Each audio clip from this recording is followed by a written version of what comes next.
If you've been listening to these last few episodes, you know we are currently rebroadcasting a few episodes in between seasons. These next few episodes will take us into what you'll be hearing more of in the next season of Be the Good with Kate. Folks doing good in my home state of New Jersey. Yep, season 8 will be a mini season focusing on my new/old state of NJ. If you didn't already know, I'm a New Jersey native but was living in Midtown Manhattan for well over a decade until just a few months ago. As I rediscover my home state, I wanted to bring on some guests who are doing good here. Just like in prior seasons, when you heard from people from Bali to India and Florida to Utah, you certainly don't need to be in the same location to be inspired to start, restart, or continue your journey to finding your passions and helping others along the way.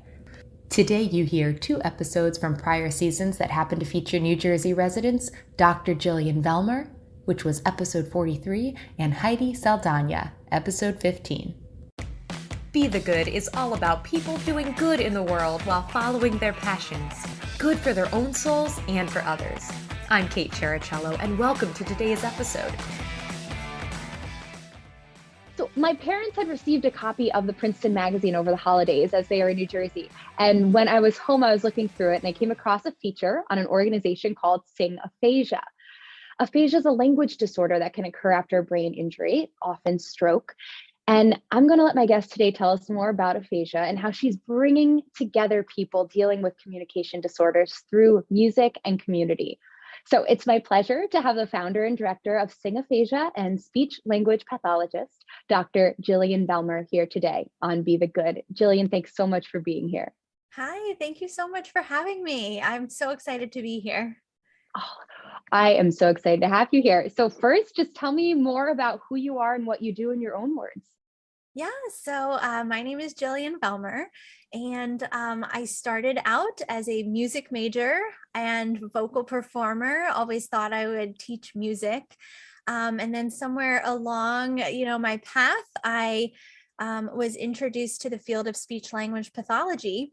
And I had observed a really good family friend who was a speech language pathologist in public schools in a preschool. And I observed her using music with her little preschool class. And I thought, that's great. I would love to learn more about using music to help with communication. And so I went to Westminster Choir College, which is in Princeton, New Jersey. And of course, when you go to choir college, you don't have prerequisites like biology and statistics. And so I started my journey to become a speech language pathologist and start my master's degree. And I had to start out taking all those prerequisite classes. So that took me a couple of years. And then I was able to start my master's degree. And I had always worked with children all my life. I was a camp counselor and babysitter and always thought I would work with children in some capacity. And then when I was taking some of my prerequisite courses and some of the required coursework for my master's degree, that's when I first took a course in aphasia. And it's a whole semester long, and you learn all about aphasia, what it is, some treatment ideas, and strategies for helping this population. And, surprisingly, I had never heard this term before.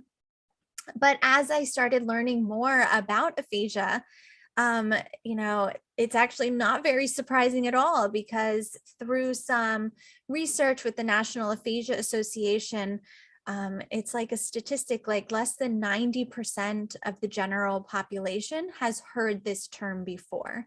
And so, being introduced to it in my coursework, I'm like, this is amazing. There's so many people out there. There is an estimated 2 million people in the United States alone that have this acquired language disorder. And like you had mentioned, it's typically acquired from a brain injury. Most cases are due to stroke, also any other brain injury or a progressive disease in the brain.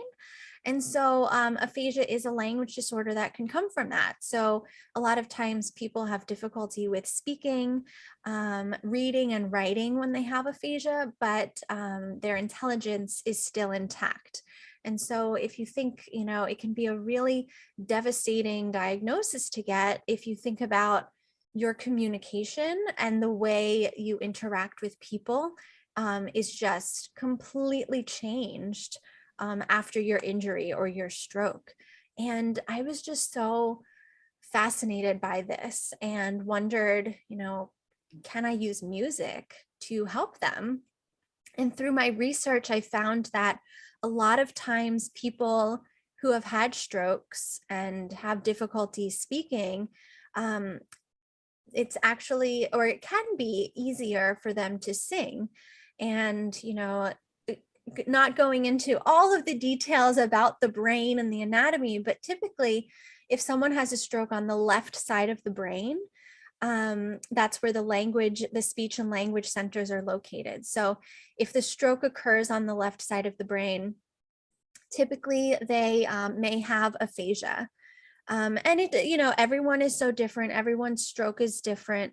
Sometimes, it does happen on the right hemisphere of the brain, but in most people, if they have that damage on the left side, that's how they can acquire aphasia.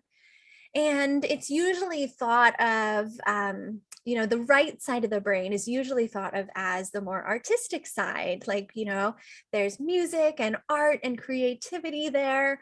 And, as neuroscientists are researching the brain more often, they're actually finding out that, music is all over the brain. So it's not just in the right side of the brain, but it's all over. And if you think about that, if you have damage in the left side of the brain and you are engaging in music somehow, that can compensate for some of those damaged areas. And so when people are listening to music, the brain is lighting up like fireworks.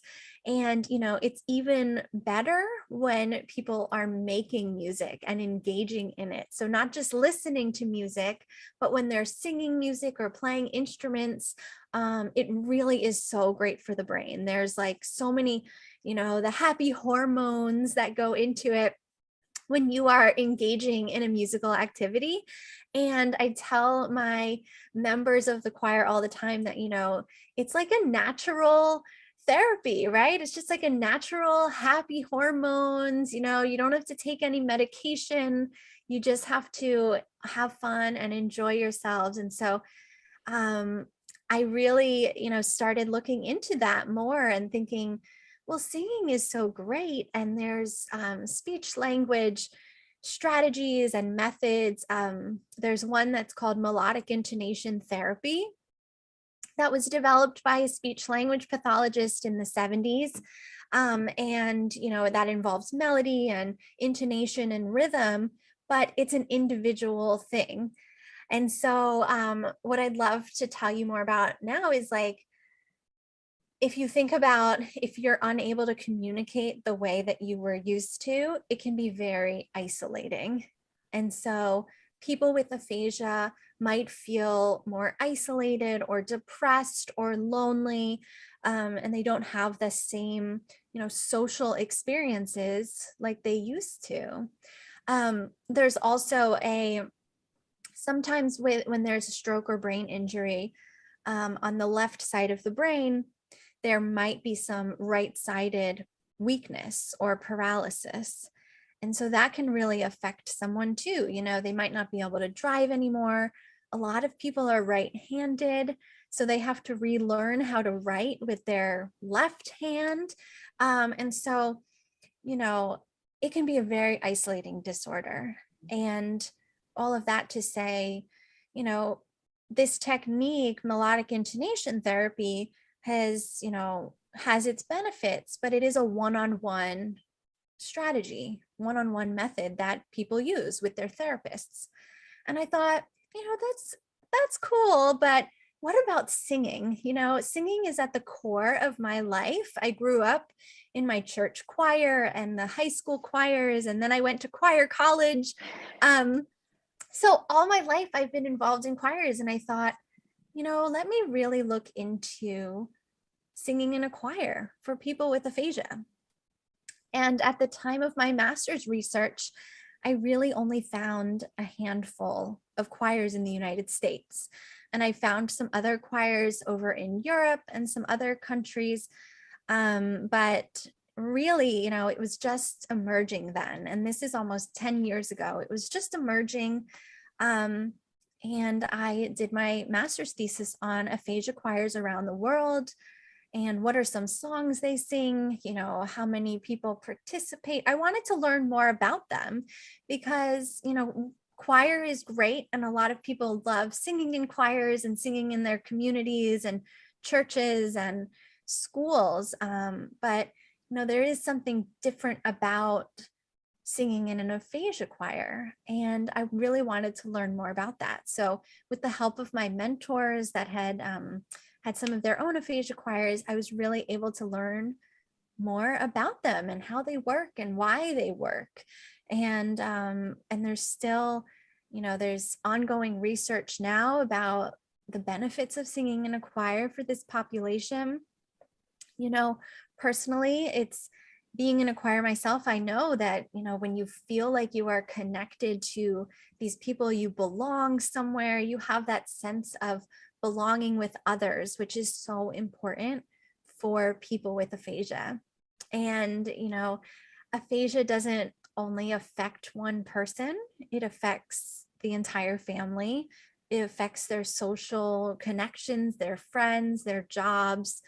And so I think having a safe community where people can come and just do what they want to do, what's best for them. Like I mentioned, sometimes speaking can be hard and sometimes singing is easier for this population. And, that's very empowering for them. If they're only able to speak a couple words at a time, but then they're able to sing these more fluent phrases, that's just amazing. It gives them that confidence. But I also share with them that if the words are hard, we can hum, we can sing on a syllable. You can just move your body to the music, tap your feet, play an instrument, and I really want them to know that, Sing Aphasia is a safe environment for them where you can come meet new people, connect with others. And, our true goal is to end the isolation. And so I think choirs, for anyone who has been in a choir themselves, can relate to that, you have a community of people that are all working towards a common goal, and really, just being there for each other and being in a supportive environment, which is so great for them. That's amazing. Oh my gosh. And it is so, like, the brain is so complex. Yeah. What I can't even imagine the amount of research that you've been doing over the past decade with all of this. And your Facebook, I have to direct everybody to your Facebook page too, because there's a beautiful intro video on it where there's the people who are struggling with aphasia are speaking at the beginning, and you can see that their heart is so there, but the words are just having a little trouble coming, and then they all come together and sing, and you see the difference and you just feel the light. And I just think that it's amazing what you've put together. And I have a question: how did you get to the people? You start the organization, you have the idea. How did you find your participants for the choir? Yes. So I, after I did my master's degree, and then I went on and I actually work full time in public schools. So I'm very busy throughout the week. And then I get to do my choir on the weekends. And I love it. I love my job and love working with my students and my members of the choir. And so 3 or so years ago, I went back to school for my doctorate. And I knew that my research on aphasia choirs was not done. And I wanted to keep going. And an opportunity came up for me to do this doctorate at my university, Kane University in New Jersey. And so I started my first choir there in their campus clinic, which was just amazing. So back in 2012, 2013, I had choirs running there. And I was so excited to go back to Kane to do my doctorate and get the choir started up again. And so we started it up. I was able to do some more research with them. And after I graduated, I knew I wanted to continue this project. So part of my doctorate was to do a project or do a final product. So the product was, some people did brochures in my class, and my product was a website. So I thought, let me see if I can connect with other aphasia choir directors and, figure out, if someone wants to start their own choir, they could come to my website and get some information. So I started singaphasia.com, and it had been up, for maybe a year and a half or so. And then the pandemic hit, and I was contacted by a music therapist in Florida. And, over the past, year and a half, I had continued my choir rehearsals. We were meeting in person. And then suddenly we weren't. And, as everybody knows what happened, we did move to a virtual model. But I was contacted by a music therapist in Florida, and he came across my website. And one of his members in his choir found the website, and he looked and contacted me, and he asked if I wanted to collaborate with him on a virtual aphasia choir project that would be on YouTube. And of course I said, yes, let's do it. I don't know anything about making virtual choirs, but I had connections to other aphasia choirs around the world. And I really wanted to see, let's try it. We'll get a few people to join. I'll have my members join, and, we'll see how it goes. And this music therapist, his name is Trent Barrick, and he is the owner of Neuromusic Therapy, LLC. And he is really I give him all the credit for the success that Sing Aphasia has had over the past 2 years, because I feel like without him reaching out to me and, wanting to pursue this ambitious project, I don't know if I would have done it. I don't know if I would have become, so known throughout aphasia choir communities, or just even aphasia communities. And, and more than that, like beyond the United States. So we put together this video and we recruited, and June is Aphasia Awareness Month. So in June of 2020, we started recruiting members to sing with us, and we did live Zoom calls with them. We sent videos and recordings and practice, and it was a wonderful opportunity for interprofessional collaboration, to be able to work with a music therapist who was using some of his techniques from the music therapy realm and using them with my, strategies from speech language pathology. It was just such a great time. And we recruited over 100 families to come sing with us, and 55 of them decided to record. And they recorded, and we had some friends put together the video that you mentioned earlier. And that was our premiere of the International Aphasia Choir.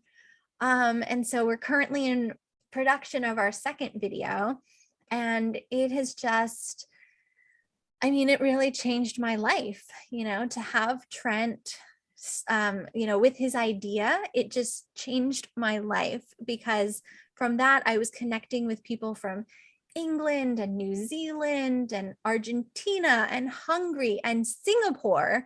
And these are people in our videos that, I never would have connected with them.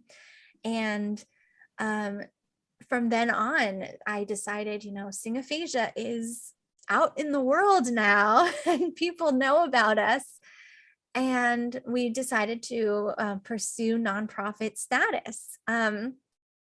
So it took us about a year and a half to, get a board together and write, all the paperwork and bylaws and everything. But we were just approved in November 2021. We were approved as a 501c3 as a nonprofit in the United States. So we are so thrilled. We're continuing our programs. We have the main choir that meets weekly, but we're doing songwriting club, history of music theater. We want to start having voice lessons for our members, and currently everything is online. And we're just really excited to see our growth and how we can keep growing, because really, ending the isolation is so important. And I feel like people who want to try something new, work their voices in a new way, work their brains, challenge themselves, but in a safe, supportive environment. People can join the choir from all over the world. It's like so amazing. And, we have our weekly rehearsals, and we have friends that we're based out of New Jersey, but we have friends in California and Texas and Michigan. And we just have created this wonderful community for them where, if someone doesn't show up one week, they're like, where are they? Are they okay? We miss them. And that's, my hope and dream is to just keep growing and keep spreading the word about what we do. And I want to change that statistic about, like less than 90% of people know what aphasia is, like, especially since there's so many people that have it. I think the general population does need to be more informed about what it is. It's likely that you may have come across someone that has aphasia, but you might not have understood what it was, or maybe they weren't talking and you didn't know why. But I would just love our program to continue to advocate and to spread awareness and introduce people to that, and know that there's people out there that want to connect with you and want to be with you and tell you about aphasia and the difficulties, because the truth is it can happen to anybody. Stroke or brain injury can happen to anyone at any time, any age. And and being able to find to find your people is what my goal is for us with Sing Aphasia. That community, right? Everyone needs to have a community. I mean, it's the core of so much. So you're creating that for so many people. And that leads me to my next question, Jillian. Do you have any, I mean, everything you just said was a good news moment, but do you have any specific stories you'd like to share about people from the choirs that you've interacted with that have, mentioned about how their lives have been changed? Yeah. One that I always think about is when I was on campus, doing my coursework, and I started the choir there. My first time I'm advertising it, I'm like, you want to join the choir? Like, I was going around to each of the groups, and like there was this one woman who was like, no, no, no, no, no, no, no, no, absolutely not. I'm not going to join the choir. And I'm like, okay, it's okay. You don't have to join. And at the end of our first semester, we did put on a concert for like at the end of semester party. And everybody was just in tears, the caregivers and their partners and family members and the clinicians were all like, and it was an emotional time, and we got our first standing ovation. It was awesome. And so, we performed for the group. It was so much fun. And the next semester I was like, yeah, let's do it again. And we decided to get back out there and do another semester of it. And the woman who originally said, no, no, no, no, no, was the first one in the door, ready to sing in the choir. And I just love that. I always think back to her because it just proves like, when you're ready, you come, when you're ready, like, we're here for you. We don't want you to feel pressured. We don't want you to feel, embarrassed, or, we want to build up your confidence. And when you're ready, we are here for you. And so I just love that because, it just really tells you, the power of music. Oh, sorry. It just tells you the power. I'm so excited about music. I almost fell off my chair, everybody. You know, it just really, it does. It speaks volumes about, you know, and it's okay. We all, you know, it's hard to try new things, and we're all like that. And I get that. But, you know, I want people to know, like, we're a safe place. And I have one more quick story I want to tell you too, is that just a year ago, last January, we had a new member sign online, and now we're on Zoom. And so, you know, this person signed on with her daughter, and she signed off, you know, like halfway through. And I got an email from the daughter, and she apologized and said, you know, I'm sorry, you know, my mom just felt like everyone was talking more than she was talking, and she just really felt uncomfortable, you know. And I'm like, yeah, like I understand it's hard to come into a new environment and to try something, you know, new. And and it's been a year, and we have seen so much progress from this member. Shout out to them, because I am just so proud of them for sticking with it and knowing that there's no pressure to get it all right all the time. You know, I want to create that supportive place for them where they can just come and have fun. And if the words are hard, it's okay. You know, sometimes the words are hard for me too. And it's just like, you know, that's how it is sometimes. But with time and practice and determination, you can do anything, you know. And I really just want them to know, like, it's okay if it feels hard at first, but if you continue, you know, with your practices, and you keep that motivation, that's really important. And I want them to know, you know, and we all make mistakes, you know, but I'm really proud of my members, especially this one in particular, who has just, you know, tried us out and is just such a huge part of our Singaphasia family now. So it's I just love it. I love seeing that type of, like, you know, you can see how people are changing and growing. You don't need to do fancy research on that, you know, you can just see it and you can feel it and hear it. And, you know, that's what I'm really proud that I have, you know, built that place for them where they can come and try new things and yeah, feel good about it. And I mean, this is like a whole other episode in of itself, but the fact that, you know, the arts has been so often like thrown aside or cut from programs and whatnot, it's like, but there's so many examples like this, whether you have, you know, a communication disorder, whether you don't, whether there's, you know, I've seen, you know, autistic children join theater groups and their lives have been changed, you know, the shy child goes to a dance class and suddenly they're in front and center.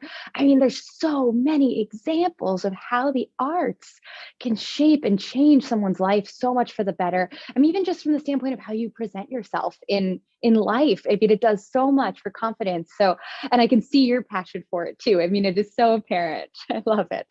Thank you so much. Yeah, you know, I love what I do. And I do, you know, I use music in everything, like, right? Like, you know, when you're feeling sad, you might put on a song that's either gonna, you know, make you cry because you just need a good cry, or put on the opposite and make something that's going to make you jump up and dance and feel good. And like I mentioned earlier, all those happy hormones that are going on, and, you know, the dopamine is so great. Like, absolutely. You know, I always say, like I'm going to have a dance party after our interview. I always love having like a little dance party as like that release, right? And yes. Anybody can do it. Like, anybody can feel good and find something that they love, some type of music or art form that they love. You know, a lot of us have smartphones or iPads, and, you know, you can access anything. anything. You really can. And I just think, you know, find a way to express yourself that's right for you. And there's, you know, doesn't have to fit into a little box. It doesn't have to just be, you know, what everyone else is doing. Find what's right for you and come join the choir, you know, just have fun Yeah, and that's what I love. I love it. Everyone is so different and it's Yes. amazing. Yes. And are there any like mantras or Jillianisms you find yourself saying to your choir members during rehearsals? Um, yes. Favorite quotes? Yes. Okay. So, one of my favorite things to say, this is my funny one, and then I have an inspirational one too. Okay. But my funny one is that there aren't any mistakes in choir, just accidental solos. I like that. I think I'm gonna remember that one for my own life. Right. Yeah. And we always laugh when we say that because it's like, it's okay. It's cool. Like, if we didn't get every note right, that's all right. But, and I also, I tell them a lot that you can do hard things. And I tell my students this too, because I work with students who are aged 3 through 10. And, a lot of them struggle with that mindset, oh, I can't do this. It's too hard. I can't do it. And we always say, we want that growth mindset of like, we can't do it yet, the power of yet. And I just think like telling them like, you can do hard things. It's, we can push ourselves. We can do that. We can challenge ourselves. And we're all in a different stage of life and in our recovery from whatever, whether it's stroke or, whatever it is, physical disability, mental, anything. We're all humans in this together on our different paths of life. And, we can do hard things, even if, you don't want to. I know you can. And so I tell them that a lot, like, learning technology has been difficult, but we have some amazing things coming up. And like the video that we made was just like, I'm so proud of that video. And that, the fact that they did that, they recorded themselves. If they needed help, they know where to get help. But they did that and they put it together and they worked on it and it created this beautiful video that will be around forever for people to see and to learn about aphasia and, learn about how music can help them. And I'm just really proud of them. And I always say, and one of my favorite quotes from Walt Disney is, if you can dream it, you can do it. And that has been my personal mantra, but then I also think like it can be yours too, in the choir, this can be yours. If you can dream it. I asked some of my members, what are your goals for this year? And some of them are, I want to stand up independently. I want to start reading aloud more. I want to be able to write my name again. And, that's really powerful. So if you can dream it, you can do it. You just have to do it a little bit at a time and go at your own pace. And, I really, I kept thinking that throughout this whole thing that like, I've never made a nonprofit before. I didn't know what I was doing. I literally have the book Nonprofit for Dummies. I've never done it, but I kept thinking that to myself, like, I can do hard things, and I will get past them. And now that we have this nonprofit, I'm like, wow, this is amazing. Look what we did. We did this. I'm just like an average person that works and, does everything else. And there's a nonprofit out there that is changing lives all over the world. And I'm just so proud of that, proud of, the people that have been with me through this, our members, our board of advisors, all of my mentors and professors that have helped me through this, and my family. It's like, you can do hard things. I tell that to myself a lot. So. Some of those last items you mentioned lead perfectly into my last question for you. And it's a new question for this season. And it is, if someone came to you and they wanted to make a difference, but they didn't know how to start, what would you tell them? Just start small, just take it step by step. I think, I have it here. I'm going to show show you and your viewers, because I Love have show this and tell. journal that I bought myself, I don't know, 7 years ago, maybe more. And it's these little hot air balloons. Dream and it big. says dream big. Okay. And I said to myself, I'm gonna get this journal because one day I'm gonna put all of my Sing Aphasia stuff in it, and it's going to be an important journal to me. And it sat and it sat and it sat for a long time. And now I've got this journal full of, nonprofit notes and, song choices I want to do, just all my like everyday thoughts that I want to do. I took it out. And so I think start small to be able to dream big, because if it needs to be a journal, like, okay, maybe that's what you need to get started. Have a journal, have something special that you can work towards and look forward to. And, just take it step by step. And one of our members in the video from the International Aphasia Choir, What a Wonderful World, says that, just take it step by step.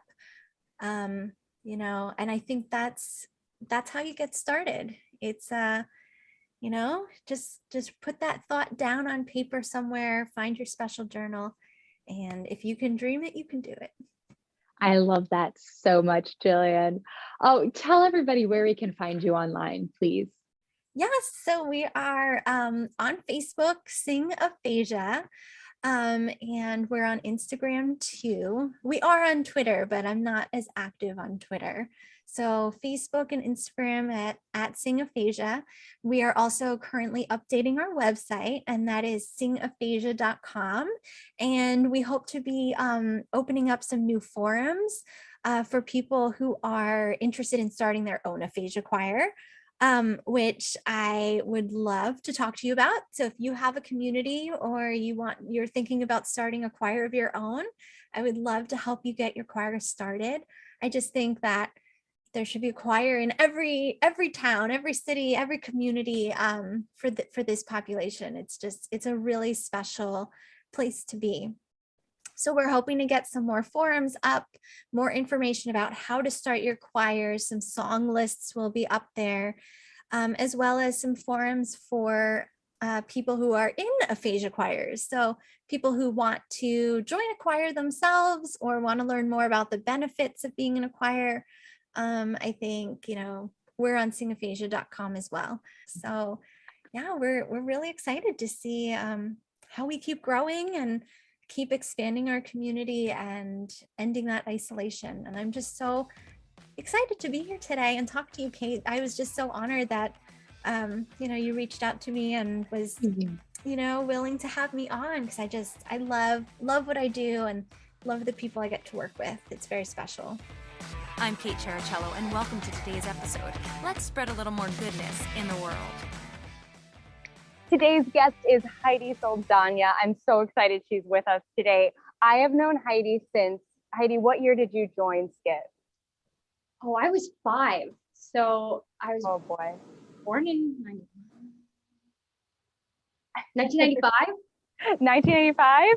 Okay. So I've known Heidi since about 1995. And I've been in countless shows with her. And ever since she graduated from Point Park University, she moved to New York and has been traveling the country in Flashdance the musical.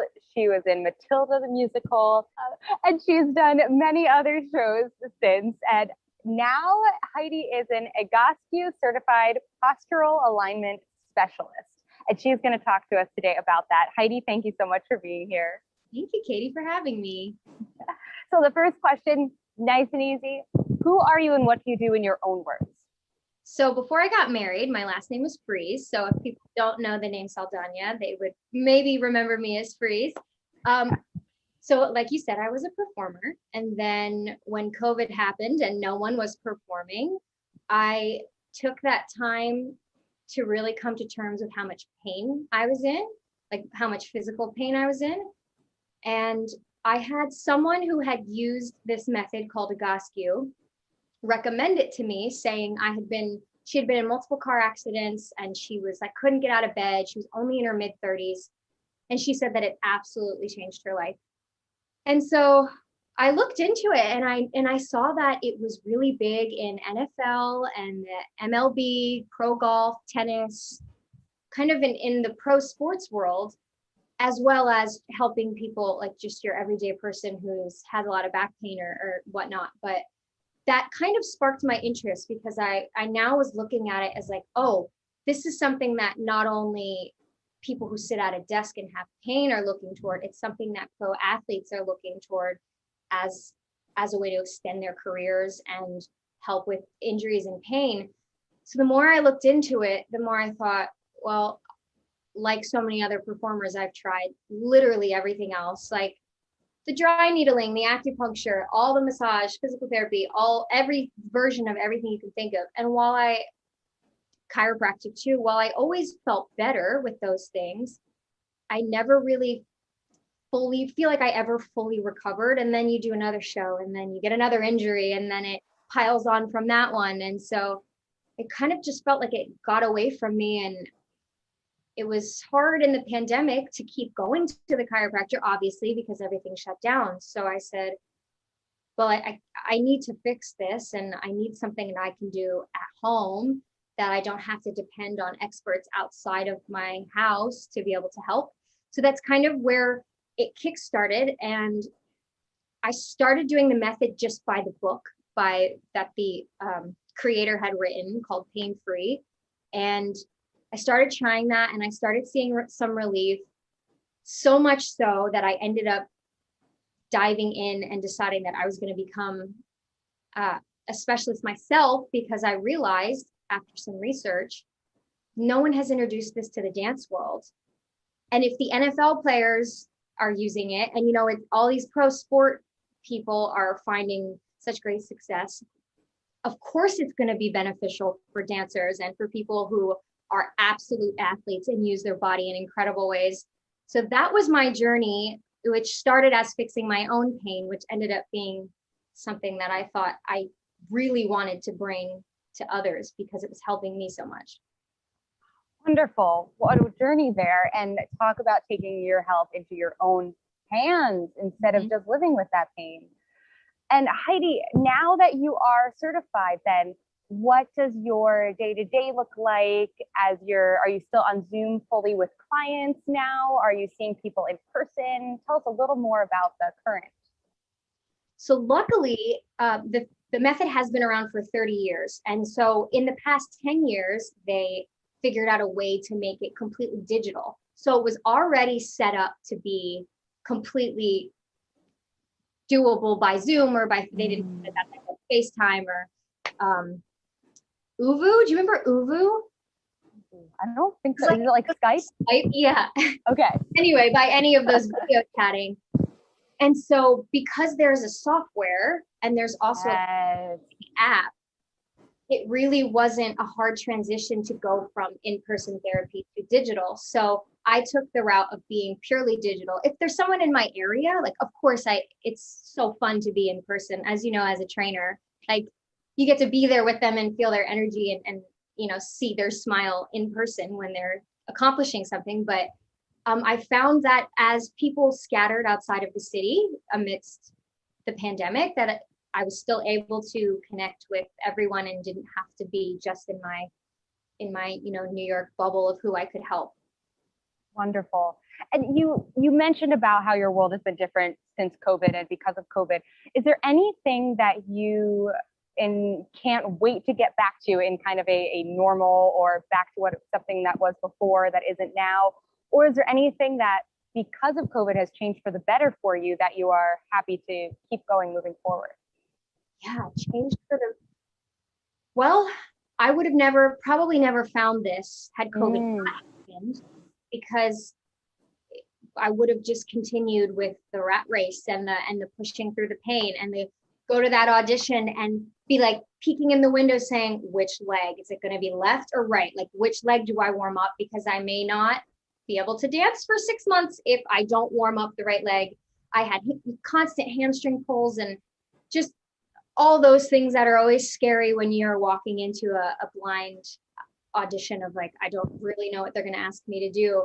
So I'm excited to go back to auditioning when the time is right, or just class, and have a different appreciation, understanding, and trust for my body, that I am not now going to be going into those situations on the brink of, worry and fear that I could take a wrong step. And I now understand how resilient the body is, and that when it is breaking down and when there is pain or you are getting injured, that there's a reason, and there's also a way to walk it back, put the body back in the alignment it was meant to be in, which allows it to be strong and be able to take all of what we ask of it.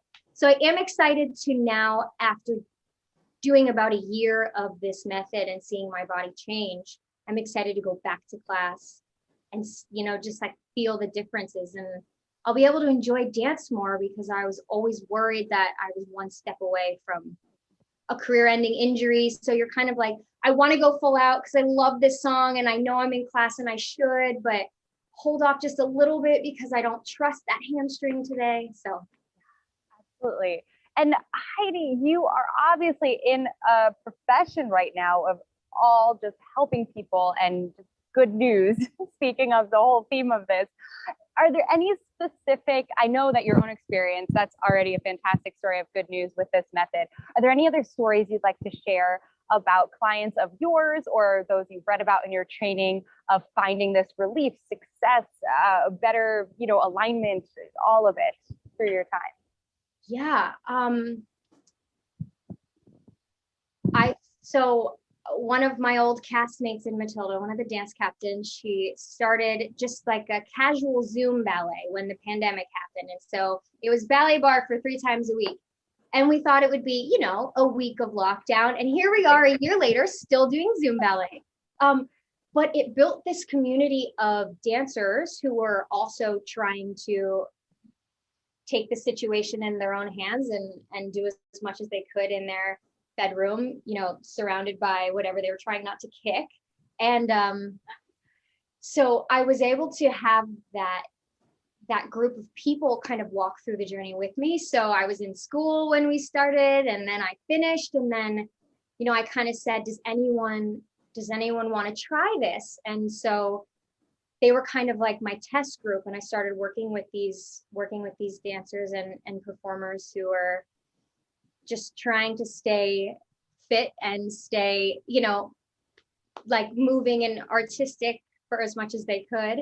And it has led me to so many ideas about where this could go. So I've had multiple people crying in relief, and not because I'm fixing them, and not necessarily because the method is great. It is, but what makes this different is you're the expert. So if you were a client of mine, we would talk about, what do you feel your body is doing?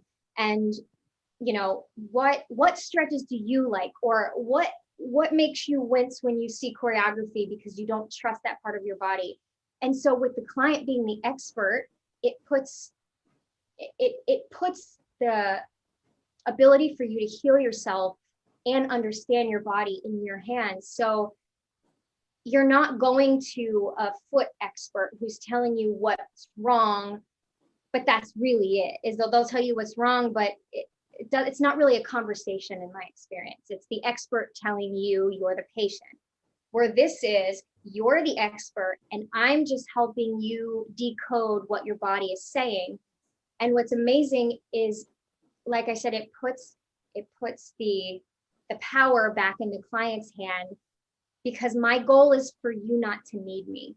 My goal is to teach you why your body does what it does, and then give you the exercises and the tools to revert and undo any problems. Because ultimately, why this method is different is no one tried to reinvent the wheel. He basically, the creator, what's the word? Reverse engineered the body. So instead of trying to figure out a way to fix symptoms or alleviate knee pain, he went more, where was the body supposed to be before you had the knee pain? So it comes from a place of where are we supposed to have started without any muscle compensations, any deviations, any pain. And then we're able to figure out where your body is deviated. And then when a joint has moved, then other muscles come in that aren't supposed to be working. And then it's the chain reaction of every part of your body is connected. So it's incredible to see people crying, not at the amazingness of the method, but that they finally feel like they have control and that they can fix themselves and understand why. Why has that dance teacher been telling you to straighten your knees? And you're like, I can't straighten them any longer. So then through this method, they're able to say, I'm not crazy. I physically can't do that because of the position of my joints. And then when we put the joints back where they originally or meant to be, then your body is just so much freer to move the way it was supposed to. So that's probably been the most exciting thing of working with clients, is to see them take ownership over and be empowered that they are learning how to care for themselves in the longevity of their careers. That was so beautifully worded and explained. Thanks. They really painted such a great picture of all of it.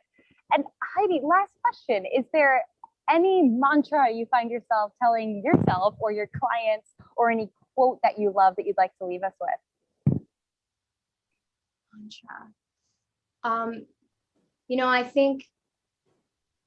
I think we as performers become very, well, in any career really, it's very easy to become attached to what you do as your identity. And I think when the industry shut down, I think a lot of people, it wasn't just like they're losing their income or their profession, but part of their identity was also taken. And so, and that was for me too, is, I spoke to an Actors Fund dancer counselor who had talked about the mindset that many artists carry. And that's kind of ingrained like in the conservatory world of like, you are an artist if and only if you do nothing but art. So it's like this pressure to like, I'm not as full of an artist if I'm doing something else, or if I haven't been in a show in 4 years, And I think what I've discovered, and I hope through the pandemic and through this interview that I can encourage people, is that you aren't what you do, you are who you are. And for me, I am first and foremost, I believe, a child of God, and then acting and performing is what I do. And so if I change what I do, it doesn't change the value of me as a person or what I can offer someone else. So of course I want to perform again. I miss it like crazy. I know all of us miss it like crazy, but I don't feel like now, after that mental shift, I don't feel like now that I'm less of an artist because I'm approaching my art in a therapeutic way or helping people in a different way than if I was in a show. So I just hope as people, did what they had to do over the pandemic and, have side jobs and started businesses and are helping people in different way, that they're not any less valuable as an artist or just as a person. And yes, that is such the case too. But it makes us all more well-rounded. Yeah. Right? If everyone has that tunnel vision of I can only do this, you're missing out on so much.